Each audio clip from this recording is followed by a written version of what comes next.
Dosa dan kejahatan adalah bagian dari siklus yang beracun, Pangeran. Kalau penjahat tidak dihentikan dari perbuatan jahatnya, maka dia akan lakukan lebih banyak kejahatan lagi. Dia akan terus saja mencemari dirinya sendiri, dan dia pun akan hilang kendali akan dirinya sendiri. Dia akan terus melakukan kejahatan, bahkan tanpa memerlukan alasan. Dan dengan begitu, sangat penting artinya untuk menghentikan seorang penjahat dari perbuatan jahatnya. Namah Shivaya. Om Namah Shivaya. Om Namah Shivaya. Namah Shivaya. Di tengah sunyinya hutan yang diselimuti kabut, seorang pemuda duduk bersila di hadapan api suci. Nafasnya tenang, matanya terpejam. Ia bukan sembarang manusia. Ia adalah Barbarika, cucu Bima, pewaris darah Pandawa dan raksasa. Tapi di hatinya hanya ada satu tujuan, menjadi pejuang paling sakti untuk menegakkan Dharma. Suara mantra menggema, menembus keheningan malam, dan dari kedalaman meditasinya, Dewa Siwa menampakkan diri. Namah Shivaya. Om Namah Shivaya.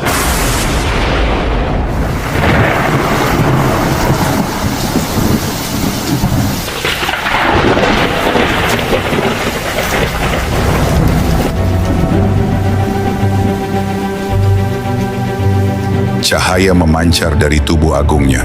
Sorot matanya menembus ruang dan waktu. Barbarika bersujud dan berkata, "Berikan padaku kekuatan yang tak berpihak, yang menegakkan keadilan." Dewa Siwa mengangguk perlahan, lalu menghadiahkan 3 panah sakti.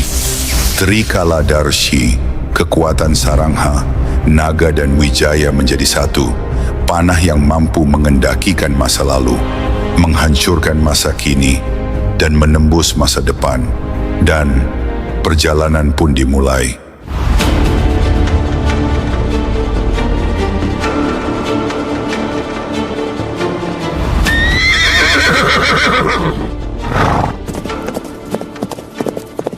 Barbarika menaiki kudanya, menuju medan perang Kurukshetra. Derap langkah kuda menggetarkan seisi hutan. Namun, di tengah jalan, ia bertemu seorang Brahmarsi. Matanya tajam menembus niat hasrat Barbarika. "Siapa engkau, wahai kesatria muda? Dan apa tujuanmu menuju Kurukshetra?" Barbarika menatap sang resi dan menjawab, "Aku membawa kekuatan yang akan berpihak pada yang tertindas." Sang resi mengangguk pelan, lalu menguji sang kesatria.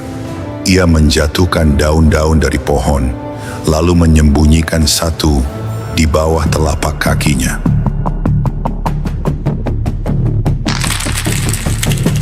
"Gunakanlah panahmu, tandai semua daun itu." Barbarika melepaskan satu panah. Trikala Darshi melesat, menembus angin, menandai semua daun, lalu berbelok tajam, mengarah langsung ke bawah kaki sang resi.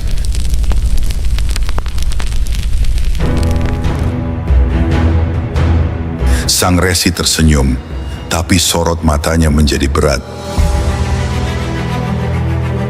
"Kau terlalu berbahaya, nak. Kau berkata akan membantu pihak yang lemah. Tapi jika engkau membantu Pandawa, mereka akan menjadi kuat. Lalu kau akan beralih ke Kurawa. Ketika Kurawa jadi kuat, kau akan kembali ke Pandawa. Sumpahmu akan membuatmu terus berpindah. Akankah kau menghancurkan kedua pihak? Kau hanya akan menciptakan kekacauan demi memenuhi sumpahmu." Barbarika mulai ragu. Ia tidak menyangka kekuatannya justru bisa membawa kehancuran total. "Jika kau benar seorang dermawan, berikan padaku satu sedekah, satu pengorbanan yang suci. Aku meminta kepalamu." Barbarika diam sejenak, lalu mengangguk dengan senyum penuh ketenangan. ia memenggal kepalanya sendiri.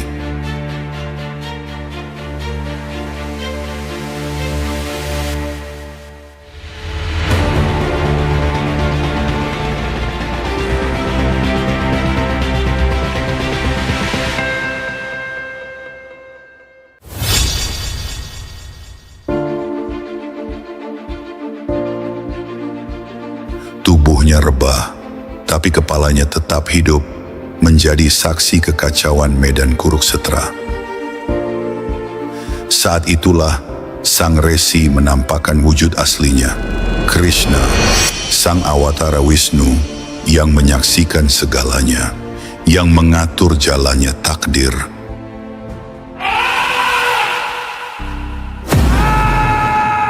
Delapan 18 hari, Kuruksetra terbakar oleh panah dan darah. Kesatria-kesatria besar gugur. Dharma dan Adharma menyatu dalam kabut perang.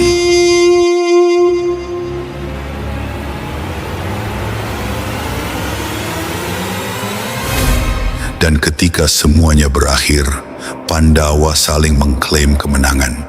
Egonya muncul ke permukaan, menganggap dirinya paling berperan dalam kemenangan kubu mereka. Tanpa aku kita tak akan menang. Akulah yang paling berjasa dalam perang ini.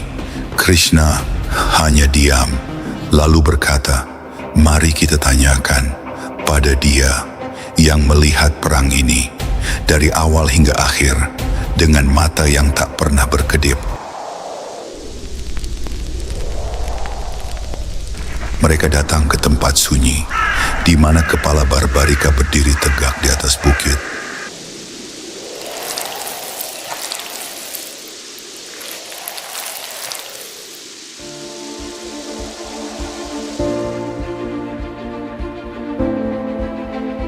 Matanya masih terbuka, menatap tanpa lelah, dan Barbarika berkata, aku menyaksikan segalanya.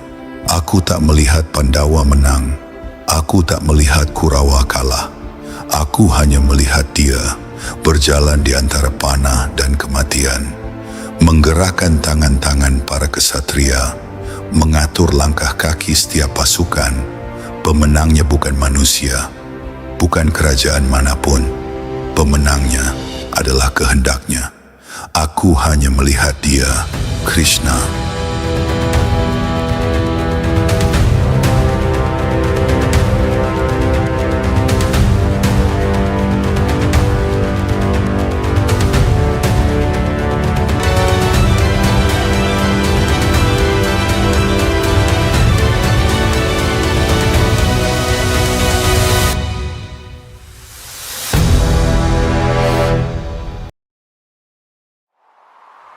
Aku tidak pernah menerimamu sebagai muridku. Siapa kau? Salam untukmu, Guru. Aku raja dari hutan Magadha, putra dari raja suku di sana, Ekalauya. Bagai pemberian khusus yang kau berikan padaku, berikan ibu jari tangan kananmu, nak.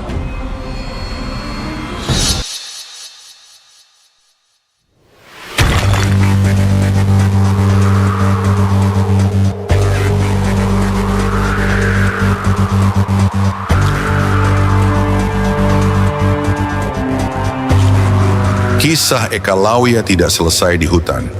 Pemotongan ibu jarinya hanyalah cara dunia menunda sesuatu yang lebih besar. Bertahun-tahun kemudian dekat kerajaan Mathura, ia berdiri sebagai pria dewasa, membawa nama yang seharusnya telah dilupakan, dan membawa luka yang tak pernah sembuh. Ia hadir sebagai sisa dari ketidakadilan yang gagal dihapus waktu. Di tempat itulah akhir hidupnya ditentukan ketika Krishna memilih turun tangan dan menghentikannya melalui satu keputusan yang begitu gelap. Tidak terjadi perang, tidak ada kehormatan, yang ada hanyalah kehendak kuasa yang bekerja tanpa perlu penjelasan. Sejak saat itu, yang tersisa bukan kisah kepahlawanan, melainkan satu pertanyaan yang tak pernah diberi jawaban. Mengapa seseorang yang telah kehilangan segalanya masih harus disingkirkan oleh tangan yang disebut sebagai seorang awatara. Kali ini kita akan membahas kisahnya. Karena Ekalawiya bukan sekadar manusia yang terluka, ia adalah kemungkinan yang tidak pernah diizinkan untuk hidup.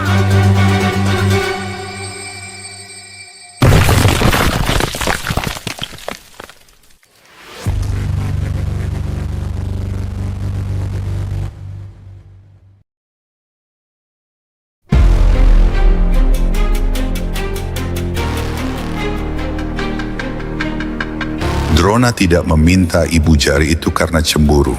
Ia memintanya karena telah mengetahui sejak awal Ekalawiya bukan sekadar anak hutan suku Nisada yang kebetulan jenius memanah. Ada sesuatu dalam darahnya yang tidak bisa disamarkan oleh penampilan sederhananya.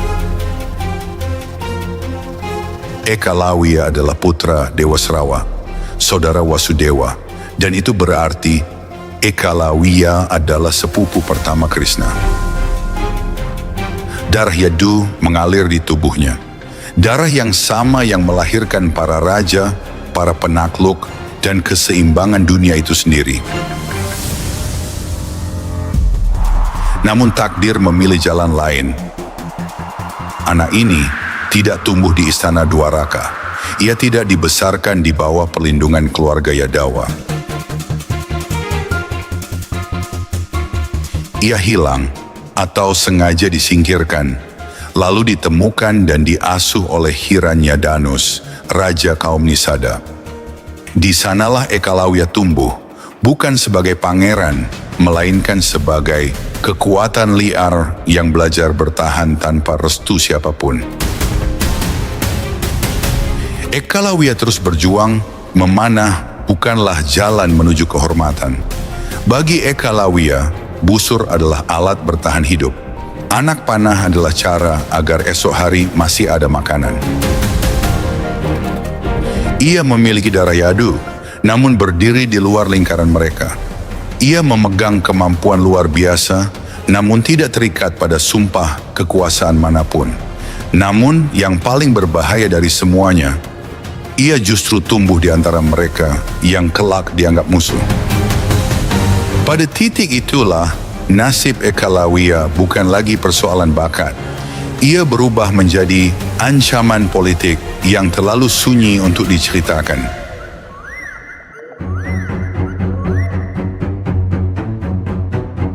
Itulah sebabnya Drona bertindak, bukan untuk menjatuhkan seorang anak, melainkan untuk menunda lahirnya sesuatu yang bisa mengguncang seluruh tatanan.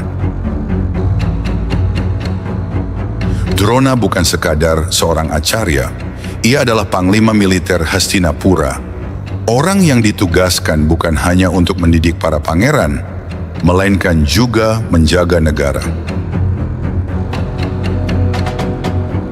Bagaimanapun, Drona tidak akan mungkin bisa mengkhianati perintah dari petinggi Hastinapura. Awalnya, meski menguasai banyak pengetahuan, hidup Drona sangat jauh dari kata sejahtera. Hatinya telah lelah melihat putra semata wayangnya terus diolok-olok karena kemiskinannya. Dan nasib itu berubah ketika Drona memasuki lingkaran kehidupan kerajaan Hastinapura.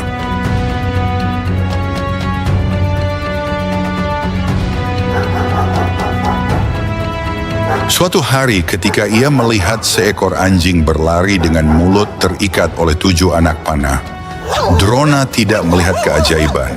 Ia melihat ilmu Shabda Bedi yang berada di tangan yang salah. Teknik itu bukan sekadar keterampilan, ia adalah seni membunuh tanpa suara, kemampuan menundukkan musuh bahkan sebelum mereka sadar sedang diserang. Bagi seorang panglima, itu adalah ancaman negara. Drona tahu dari mana anak itu berasal. Ia tahu kepada siapa kaum Nisada bersekutu. Dan ia pun tahu kemana arah kekuatan itu akan mengalir jika dibiarkan tumbuh tanpa kendali. Kaum Nishada berada di bawah bayang-bayang Kekaisaran Magadha, wilayah yang dipimpin oleh Jarasandha. Jarasandha bukan nama asing bagi dunia ini. Ia adalah musuh bebuyutan klan Yadawa. Ia telah menyerang Mathura berkali-kali, dan setiap serangan membawa pesan yang sama, bahwa perang belum selesai. Dalam peta kekuasaan seperti itu, membiarkan Ekalawiya tetap tumbuh dan berkembang sama saja dengan menyerahkan senjata pamungkas kepada tangan yang menunggu waktu untuk memukul.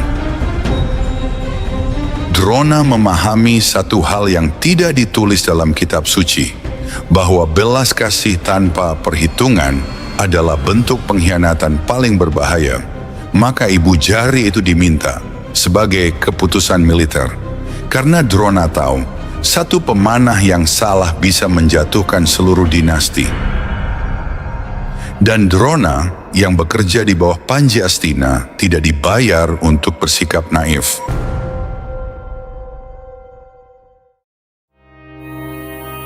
Pemotongan ibu jari itu tidak mengakhiri perjalanan Ekalawiya. Ekalawiya tidak menghilang. Ia tidak berteriak meminta keadilan dengan cara yang membisingkan telinga. Ia kembali ke hutan, dan di sana ia melakukan sesuatu yang tidak pernah diperkirakan oleh siapapun. Ia melatih ulang tubuhnya. Dengan jari-jari yang tersisa, ia mengubah teknik, menggeser pusat kendali, dan membangun ulang kemampuannya dari dasar yang lebih keras. Ketika waktu terus berjalan, dan nama Ekalawiya mulai terdengar lagi, bukan sebagai murid yang terbuang, melainkan sebagai komandan.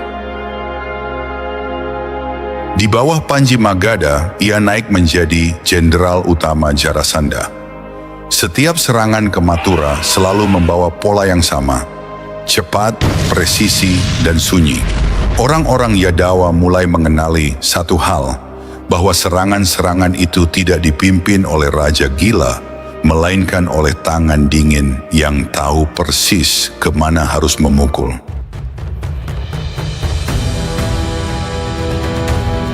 Nama Ekalawiya memang tidak setenar nama para pemanah lain pada saat itu.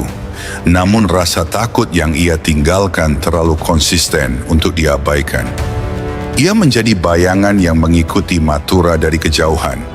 Dan pada titik itulah, Ekalawiya berhenti menjadi korban sejarah. Ia berubah menjadi kekuatan militer yang menuntut jawaban. Menjelang Kurukshetra, Krishna mulai membersihkan dunia. Bukan hanya dengan pesan-pesan bijak yang ia tinggalkan, namun juga mengeliminasi orang-orang yang dianggap sebagai ancaman berbahaya.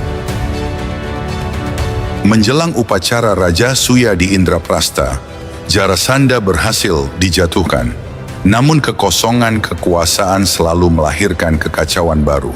Dari celah itulah muncul Paundraka Wasudewa, seorang raja yang mengklaim dirinya sebagai Krishna yang sejati.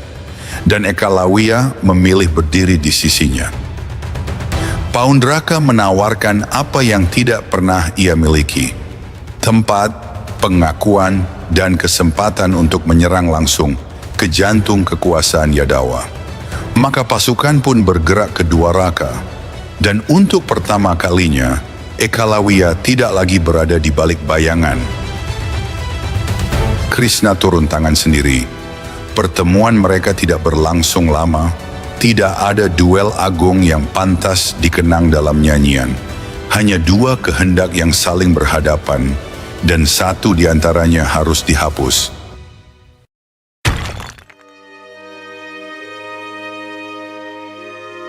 Di sanalah Ekalawiya mati sebagai salah satu tokoh yang tidak boleh ikut ke medan Kurukshetra. Ekalawiya tidak kekurangan kebajikan. Ia disiplin, ia setia, ia berlatih dengan ketekunan yang bahkan para pangeran tidak sanggup meniru. Namun Mahabharata tidak menilai manusia dari seberapa murni niatnya. Ia menilai dari kepada siapa kesetiaan itu diserahkan. Ekalawiya meletakkan seluruh kemampuannya di kaki para penguasa yang memerintah dengan ketakutan. Dan pada saat itu kebajikan berhenti menjadi cahaya.